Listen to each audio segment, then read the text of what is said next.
ইসলামী আন্দোলন বাংলাদেশ কর্তৃক মনোনীত ঢাকা পটিয়াঘাটা খুলনা 1 আসনের সম্ভাব্য সংসদ সদস্য পদপ্রার্থী জননেতা মাওলানা আবু সাঈদ বক্তব্য রাখছেন। জননেতা মাওলানা আবু সাঈদ।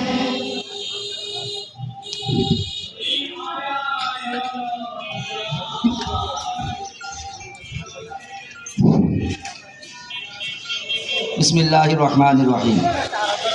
ইসলামী শাসনতন্ত্র ছাত্র আন্দোলন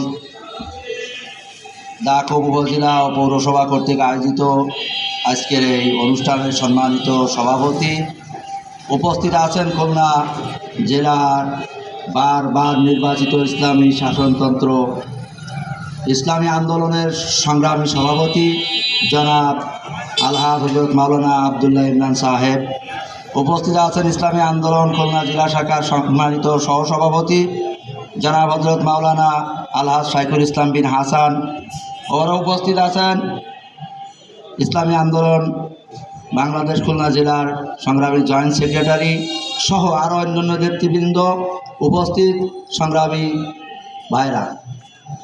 আপনারা সকলেই 5ই আগস্টের পর থেকে দেখে আসছেন আমাদের দেশের মধ্যে অনেক রাজনৈতিক দলেরা শুধু ক্ষমতা চায়, কিন্তু দেশের কল্যাণ এবং উন্নতির জন্য চিন্তা ফিকির করে না। শুধু আমি ক্ষমতায় যাব, তারা ক্ষমতায় যে কি করছে কি দেখাইছে তা তো আমাদের সকলেরই দেখা আছে, কি বলেন ঠিক কি না?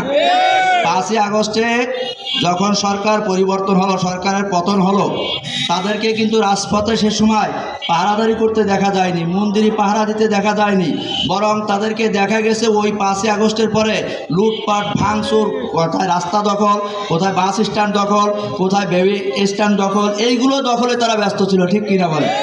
পীর সাহেব চরমে একটা উত্তম প্রস্তাব দিয়েছেন, পিয়ার পদ্ধতির নির্বাচন দাবি করেছেন, যেই দাবির মাধ্যমে এদেশে সরকার নির্বাচিত হলে সকল দলের লোকদের সমন্বয়ে সরকার গঠিত হতো এবং এদেশের নির্বাচনী ব্যয়টা অনেক কমে যেত।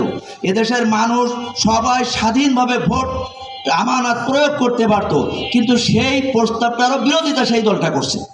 কাজেই যারা শুধু নিজেদের স্বার্থের জন্য রাজনীতি করে আর দেশের যে তারা একাধিকবার ক্ষমতায় থেকে এদেশকে বিশ্ববাসীর কাছে একবার দুইবার নয়, এই বড় বড় দুইটি দল আওয়ামী লীগ এবং বিএনপি, তারা কিন্তু আমাদের বাংলাদেশকে বিশ্বের কাছে দুর্নীতিবাজ দেশ হিসেবে চ্যাম্পিয়ন করেছে। তারা আবারও স্বপ্ন আর দেখতেছে এই বাংলাদেশে এসে আমাদেরকে আর একটা বার দুর্নীতিবাজ বলে বিশ্বের কাছে পরিচয় দেওয়ার জন্য। সুতরাং আমাদেরকে সাবধান থাকতে হবে। ধর্মহীন রাজনীতি শোষণের হাতিয়ার, এ কথাটা আমাদেরকে মনে রাখতে হবে।